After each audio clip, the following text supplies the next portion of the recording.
Sebelum memulai materi yang akan saya bahas, izinkan saya untuk memperkenalkan diri saya terlebih dahulu. Nama saya Haikar Zaren Zain dengan NIM H02219009.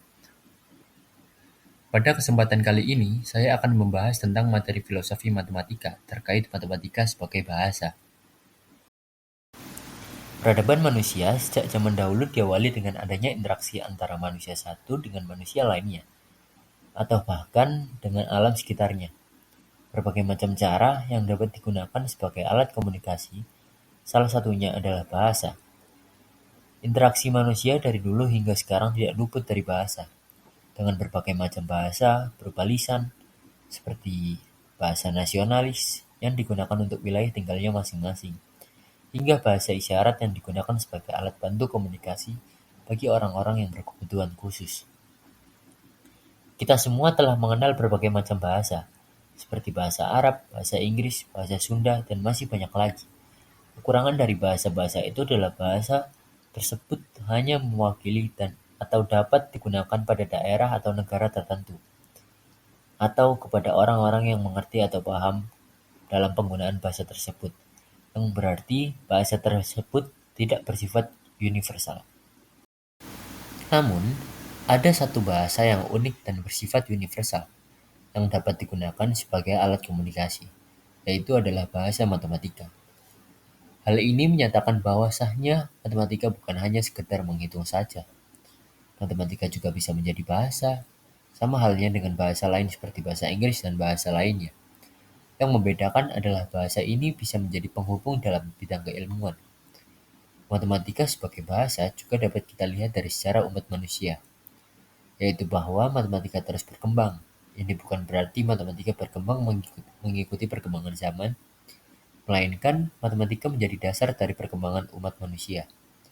Seperti adanya bangunan-bangunan yang tinggi, bahkan di zaman kuno, adanya piramida sudah menjadi bukti bahwa hal-hal seperti itu tidak akan mungkin bisa didirikan jika matematika tidak berkembang. Untuk memperjelas bahwa matematika adalah bahasa, saya akan memberikan contoh. Bisa dibilang bahwa matematika adalah pesan alam, di mana garis, bilangan, fungsi, dan lain-lainnya adalah wujud konsep abstraksi yang diperoleh dengan memperhatikan fenomena alam yang terjadi. Dengan adanya konsep abstrak yang ada di pikiran manusia, maka akan dilakukan suatu proses untuk mengungkap kebenaran dari abstrak tersebut. Maka digunakanlah bahasa yang dalam hal ini menggunakan simbol. Seperti contohnya ilmu udara.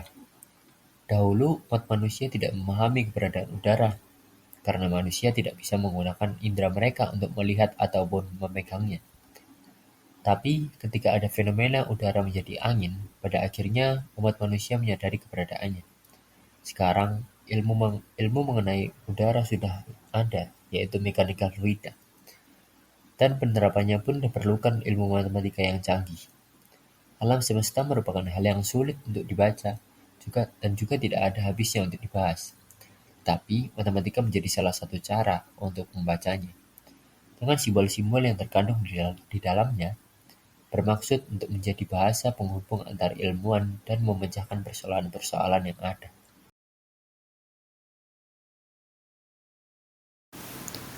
Bahasa matematika digunakan oleh para ilmuwan untuk saling berkomunikasi dengan ilmuwan lain. Meskipun para ilmuwan ini berasal dari negara yang berbeda-beda dan mereka mungkin berkomunikasi di keseharian dengan bahasa dari negara mereka sendiri. Tetapi simbol atau lambang dan angka inilah yang merupakan bahasa internasional bagi para ilmuwan. Dengan bahasa ini, tidak peduli dari manapun asal mereka akan tetap bisa mengkaji atau melakukan penelitian dari suatu permasalahan tersebut. Misalnya, ada kalimat 2x plus 3y. Tanpa mereka harus menggunakan lisan mereka untuk berkata-kata, setiap ilmuwan di seluruh dunia dipastikan dapat membaca persamaan tersebut, tidak peduli asal mereka atau bahasa yang mereka gunakan sehari-hari. Uraian-uraian yang saya jelaskan sebelumnya mengartikan bahwa bahasa matematika adalah berupa simbol. Simbol tidak akan memiliki makna apa-apa jika belum diberi arti. Simbol ini memiliki banyak bentuk seperti garis, titik, lambang persamaan seperti pi, atau bahkan mungkin angka. Simbolisme ini membantu untuk meningkatkan ketepatan, dikarenakan banyak kosakata dalam bahasa verbal yang memiliki arti samar.